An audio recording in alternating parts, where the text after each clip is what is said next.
Majrewadi Solapur Shahu Maharaj शाळेसमोर pipe फुटल्याने महानगरपालिका zone क्रमांक 4 यांना फोन करून कळवून सुद्धा कोणीही दखल घ्यायला तयार नाही।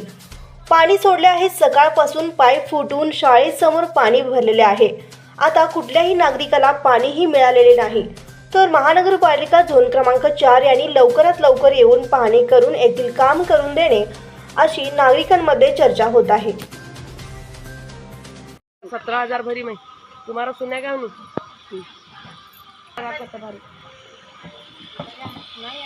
हेलो पूरे टिप खा ले दो पापू पीछे जाकर नल बंद कर रहे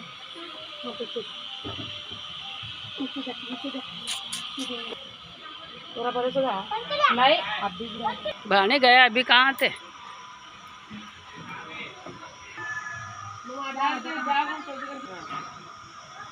आधी बोला ना। माझं नाव रियाना आहे। रियाना रशीद बोला। आमच्या गल्लीचं पाईप फुटलंय मॅडम। हा ते जरा सांगू ना हे करायला लावा थोडं। किती दिवस झाले सांगायला लागलो। पाणी मिळालं का तुम्हाला नाही अजून? मिळालं बघा, बारीक यायला लागले। मोटर लावून पण बारीक येते पाणी। काय पाणी करा येतच नाही। हा मोटर लावून बी पाणी येईना। मग अधिकाऱ्याला सांगितलं का कधी? नाही नाही सांगितले। आता त्यांचा नंबर आम्हाला माहित नाही, कुणाला सांगायचं जाऊन। मग तुमचं टॅक्स वगैरे घेतात का? घेतात की मग वर्षाला टॅक्स सगळं येते।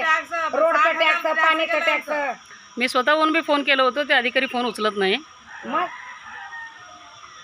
आता मी तर 60,000 टॅक्स भरून आले की एवढं असून बी पत्र्याचं घर आमचं, तरी बी आम्हाला लई वनवास येतं पाण्याचा। पाणी मिळताच नाही। पुरे तिकडे आले पाईप कुठं फुटलाय? इथे शाळेसमोर मॅडम। कुठलं शाळा आहे? हे राजश्री शाहूची शाळा आहे, त्याच्या समोरच फुटले बघा, पोलीस चौकीच्या समोर आहे। मग ते पाणी सोडणारा येऊन गेला का इकडं? नाही येऊन गेले, ती कोण बी बघत नाही, ती येऊन इकडे। कोण इथं बघ तुम्ही आता तिकडे कुठं तरी त्याला बोलायला गेलतो ना? बोलायला गेलते, तिने तिकडे जावा, आमचं टाइम आहे बंद करायचं म्हणताय तिने। आमचं काय तिकडे वर जाऊन सांगा, आम्हाला नाही सांगू नका।